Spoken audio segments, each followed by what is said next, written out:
So just to give you an illustration, I want to share a conversation that I had yesterday. I don't know if any of you can relate to this conversation, but it elicited in me a negotiation with myself. So I'm traveling here just for a couple of days in San Francisco. I'm doing a bunch of book events. My husband, who also travels for his job, is in Turkey. So we have, a big time difference.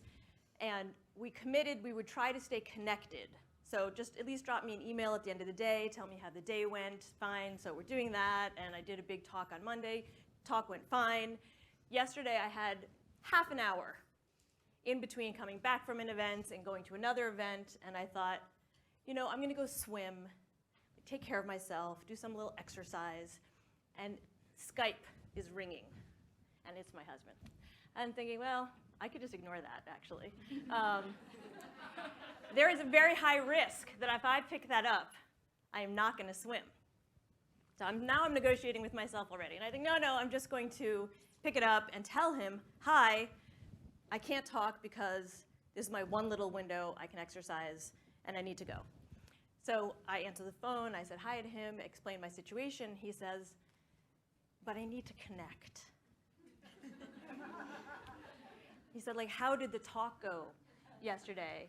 To which I said, I sent you an email. I said, talk went fine.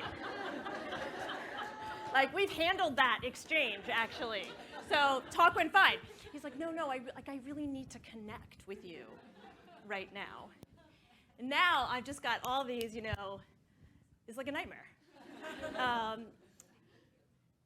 So all I can say is learning to negotiate with yourself does not in any way free you from the constant reality that every time you make a decision, you're interacting with people, managing a team, no matter what you're doing, you have choices moment to moment, and different parts of you will be pulled in different directions.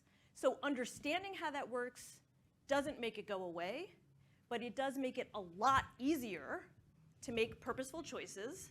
And then whatever you choose, whichever part of yourself you decide to follow, you can sort of relax into it because you've made it on purpose. And that's really what we're talking about here when I talk about your center of well-being. And I think of the center of well-being like neutral when you're trying to shift gears in a car.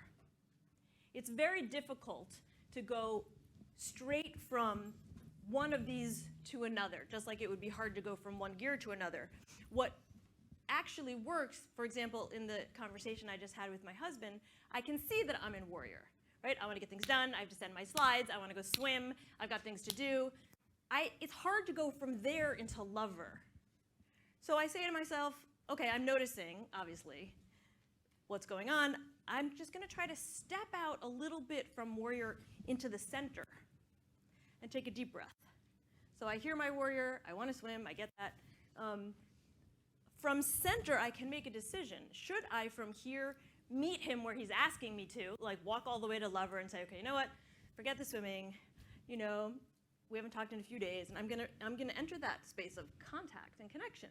Or from center, I may say, I can hear the invitation to go into lover, and given the week I have, it's actually more important for me to exercise and take care of myself, and I choose to go back and hold my ground.